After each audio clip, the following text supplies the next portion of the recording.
রহমানির রহিম। আসসালামু আলাইকুম ওয়া রাহমাতুল্লাহি ওয়া বারাকাতুহু।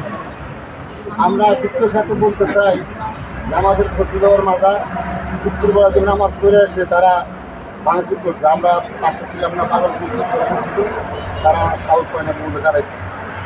আমরা দেখেছি আমরা পাকিস্তান করে ঠিক আমাদের বয়সে 69 বছর চলে। পাকিস্তান করে দেখছি ইয়া খান, মুক্তুর খান, তারাও ছিল। তখনও বাংলাদেশের মাজার ছিল, মাজারে কোনো গণ্ডগোল হয়নি। তারপরে দেশ 9 মাস যুদ্ধ করে দেশ স্বাধীন করে শেখ মুজিবুর আসলো, তাও মাজার ভাঙাচুরা হয় নাই। তারপরে জিয়া রহমান আসছে, তাও মাজার ভাঙাচুরা হয় নাই। তারপরে আবার খালেদা জিয়া আসছে, তাও মাজার ভাঙে নেই। ঈশ্বর সাগর আমলে শেষ সরকার মাজার টাজার কিছু ভাঙতে নিয়েছিল, তখন ঈশ্বর সাগর মাজার ভাঙ্গা তারপরে মনে করেন বরদোয়ালায় গিয়া সে গদি থাকতে পারে না কিছু। 9 মাস পরে যদি ছেড়ে জন্মে। যেমন আমরা দুঃখের সাথে বলতে চাই, ডক্টর ইউনূস সাহেব তারা আমরা শ্রদ্ধা করি, তারা ভালোবাসি। তার আমলে এসে এই মৌলবাদীরা আমাদের বাংলাদেশে 60 থেকে 60টা মাজার ভেঙে দিচ্ছে। এই মাসের মধ্যে সংস্কার করে দেওয়া হয়, আমরা টাকা থেকে পুরোপুরি দাবি। আর এই মৌলবাদীরা যারা যারা ভাঙছে সবের ভিডিও ফুটেজ দেখা যায়, তাদের ছবি আছে, তাকে ধরে ধরে নিয়ে জানি এই শাস্তি দেওয়া হয়। এটা আমাদের দাবি। আর প্রতিবার মাজার সুন্দর সংস্কার চাই আমরা।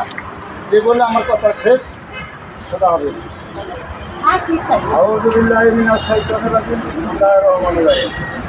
যেই বাংলাদেশ শাহজালাল বাবার হাত ধরে ইসলাম প্রতিষ্ঠিত হলো, যেই বাংলাদেশ ওলি আল্লাহর দেশ, যেই বাংলাদেশ সুন্নি কাতারের দেশ, সেই বাংলাদেশে আজকে সমস্ত মাজার একটা মৌলবাদী চক্র ক্ষমতায় আসার জন্য সমস্ত মাজার ভাঙ্গে চূড়া এবং মাজারের যে আয় উন্নতি সমস্ত তারা লুটপাট করে নিয়ে যাচ্ছে। তার জন্য আমি প্রতিবাদ এবং নিন্দা জানাই। মাজার ভাঙছে কারা?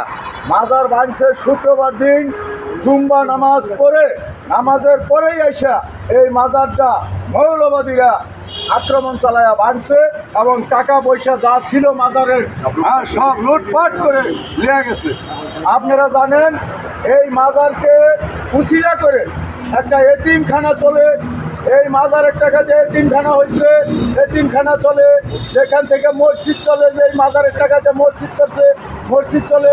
এই মাজারের টাকা দিয়া কচি উদ্যান একটা স্কুল চলে, যেখান থেকে হাজারো হাজারো ছেলে মেয়েরা শিক্ষিত সুশিক্ষিত হয়েছে। এরকম অহরহ প্রমাণ আছে।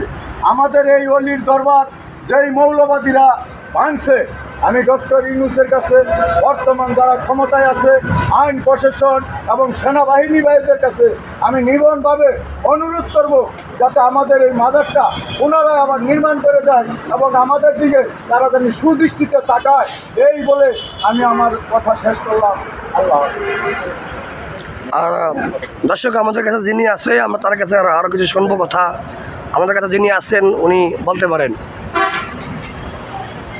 আমি আরও বলতে চাই, আপনারা জানেন এই দেশে অনেক সরকার আইসে গেছে, সমস্ত সরকারের আমলে আমরা কিন্তু সুখী ছিলাম।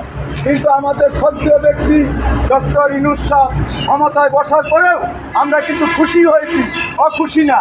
তারপরেও কেন আমাদের উপরে এই জুলুম অত্যাচার করা হলো এবং মন্দির পাহারা দিয়ে রাখা হয়, আমাদের মাজারকে ধ্বংস করা হয়।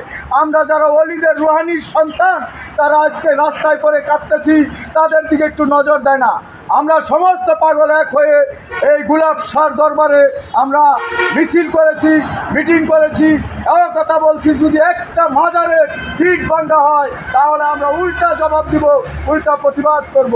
তারপরও কেন এই ফসি বাবার মাজার চুরমার করা হলো, লুটপাট করা হলো, এই জন্য আমি তীব্র নিন্দা জানাই এবং এলাকাবাসী সবাইকে আমি বলবো, আসেন, ভুল মানুষের মাঝেই হয়, আমরা সবাই একতা হয়ে এখানে এই মাজারকে আবার পুনরায় প্রতিষ্ঠিত করি। এই বলে আমি আমার কথা শেষ করলাম।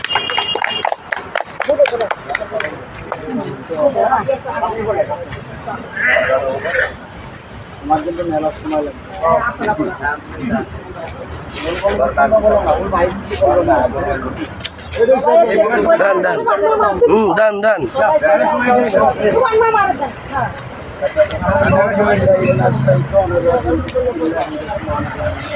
যত বড় হয় আহলে বায়াত পাক পাঞ্জাতন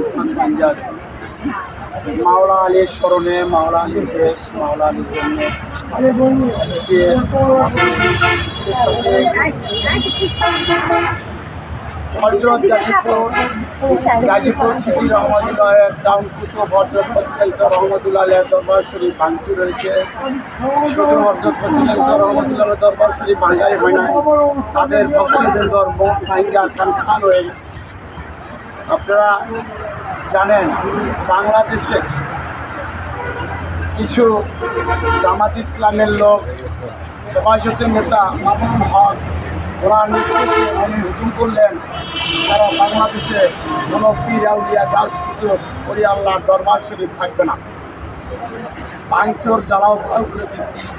আজকের এই দরবারে যারা জ্বালাও পোড়াও করেছে, লুটপাট করেছে, তারা শুধু হেফাজতেরই না, জামাত ইসলামের না, অন্যান্য দলেরও লোক আছে এবং শুধু এখানকার দরবারিও কমিটির লোকও জড়িত আছে। আমরা বলতে চাই লোকদের সাথে অতি তাড়াতাড়ি তাদেরকে সিসি ক্যামেরায়, মোবাইলে তাদের ছবি দেখা যায়, তাদেরকে দেখা চূড়ান্তভাবে ধৈর্য তাদেরকে শাস্তি দেওয়া হোক, উপযুক্ত বিচার করা হোক। আমি বলতে চাই বাংলাদেশে এই সরকার যাওয়ার পরে এই মৌলবাদীরা 64টা মাজার ভাঙচুর করেছে জামাত ইসলামের নির্দেশে এবং হেফাজতের মামুনুল হকের নির্দেশে। তারা এই দরবারগুলো ভাঙচুর করে শুধু খালি করে নাই, লুটপাটও করেছে, দরবারের ভিতরে গর্ত করে ফেলছে, গিলাপগুলো পর্যন্ত আগুন দিয়ে জ্বালিয়ে দিয়েছে। এবার তারা বলেছে যে এই দেশে যদি কোনো অলি আল্লাহর দরবারে কোনো পাগল মুস্তান সাধুগুরু বস্তু পিসাব পাওয়া যায়, তাহলে তাদেরকেও রক্ত করা হবে, রাজপথে জবাব দেওয়া হবে। এখানে বলছে এই কথা আমরা শুনে বাংলাদেশ তরিকা ফেডারেশন আমরা রাস্তায় নেমে আসলাম। কেন সুফিবাদের আহলে বায়তের সুন্নি মুসলমান সুফিবাদ আউলিয়াদের কাছে কেন অত্যাচার হয়, জবাব চাই। এই জবাবটা আমরা বর্তমানে প্রধান উপদেষ্টা ডক্টর ইউনূসের কাছে জানবার চাই এবং তার নীরব থাকলেন। উনি প্রায় 18 দিন পর্যন্ত নীরব থাকলেন ক্ষমতা আসার পরে।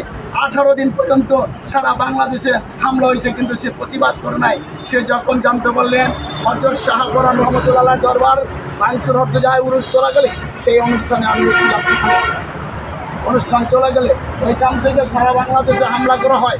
এরপরে আমাদের শুক্রবার জুম্মার নামাজ পড়ে এই মসজিদে হামলা যারা করেছে আমরা অনেকের চিনি, অনেকের চিনি না।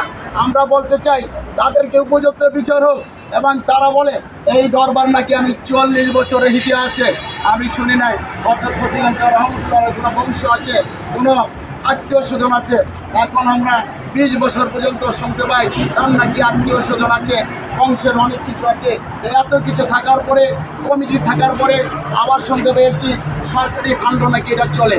আমরা জানতে পেরেছি একটা আইনের আদেশ, যেটা একটা সিএমপির মামলা হয়েছিল, তখন কোর্ট এটা বাতিল করে সিএমপির আমরা করছে সেটা জমিটা হলো আপনার সরকারি।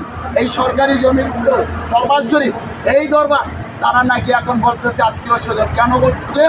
কিছু দরবারের টাকা পয়সা ইনকাম হয়, এর জন্যে এই হযরত ফজলুল্লাহ রহমতুল্লাহর টাকা দিয়ে আপনি দেখেন সামনে এই মসজিদ চলে।